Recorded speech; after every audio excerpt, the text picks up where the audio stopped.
So our first storyteller, he participated in that first Native Voices workshop that I mentioned. He is also a faculty member at TCC in Math and Engineering. Oh, I forgot to tell you this fun thing. So in the Moth's tradition, you can look in the program and see their full bios, but we're not going to introduce them that way. We're going to introduce them with a fun fact. And tonight, I asked each storyteller to tell me a little weird thing about them. And so Josh's little weirdsie is that he has been working with a school in Uganda since 2012, which frankly, that just sounds awesome. Not really that weird, Josh, but that's okay. We'll let you slide by. Please give it up for Josh Baker.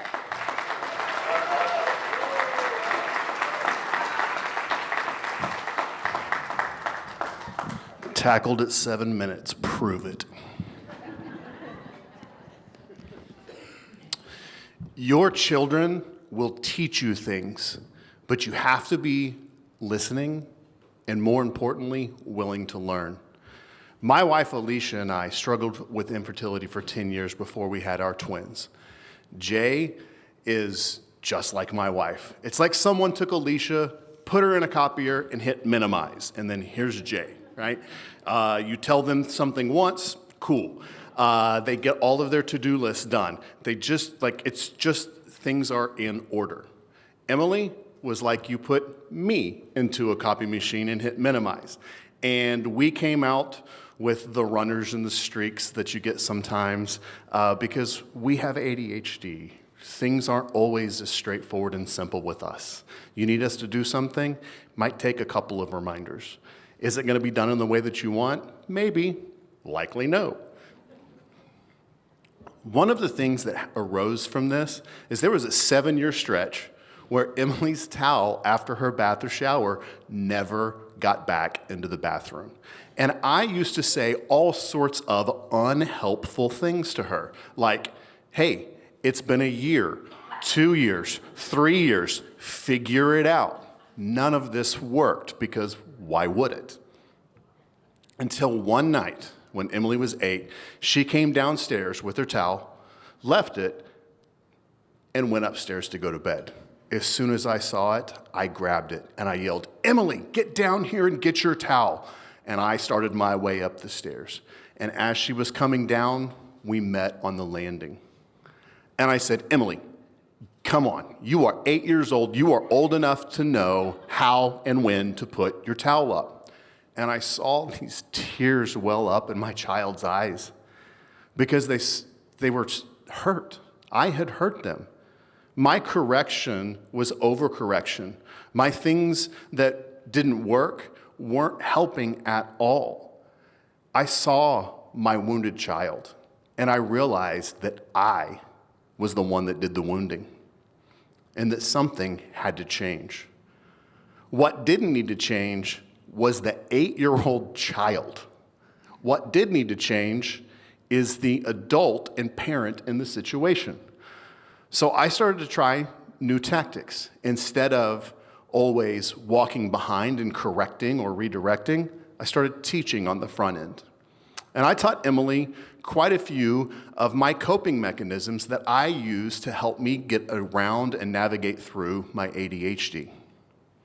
Like, when you think of something you need to do it right then. Because when I put it off, I forget, and you will too. Or create a routine. Before I go to bed, it's bathroom, brush the teeth, take my meds, go to bed. And I need my meds in order to be a healthy person, so that routine keeps me healthy, well, and safe. But on those stairs, I knew that I had messed up. So I began to teach and to teach and to teach. And things started to change. Emily, not magically, but she got a lot more responsible. In fact, Emily's now a freshman here at TCC, and she's killing it. She's doing amazing.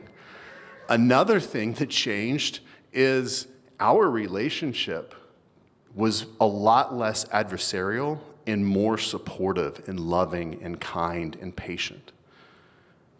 But all of those things that I was affording to her as I was teaching her about my coping mechanisms, I started to realize, oh, I understand myself more now. And I began to actually start to like myself, and eventually love myself. And none of those lessons would have been learned by me had it not been for my kid, Emily. And I will never be able to repay her for those lessons that she taught me by forcing me to raise her in a correct way. A few years ago, my wife and I stopped giving a whole lot of gifts for Christmases and birthdays, and we started to give experiences. And so Emily, who's now 18, her and her boyfriend and I, her boyfriend's now 19, we went up to Chicago so that we could go to Soldier Field to see the Weeknd in concert, and it was absolutely amazing. We spent the weekend in Chicago, and an 18 and a 19-year-old hung out with a 50-year-old the entire time and didn't complain about it. It was really kind of cool. When we finished the concert, of course, we're coming down off of our concert high. I mean, it's so cool being in a concert with 80,000 people singing the same lyrics. But as we left and we were on our way back to the Airbnb, Emily looked up at me, because I am still just a little bit taller than her, and she said, "Dad, you might be the coolest person I know." And so I knew in that moment that all of that work that I tried to put in to stop always being a constant correction and to be a father and a teacher, it had paid off. And I now have a great relationship with my child, Emily. Now, does she mess up and I mess up? Absolutely. We're human. That's what happens. But my kids have taught me so much about how to be a better father and a person, not only to them, but also to myself. So kids, you are still everything, everywhere, all at once. Thank you. Josh, thank you. Woo!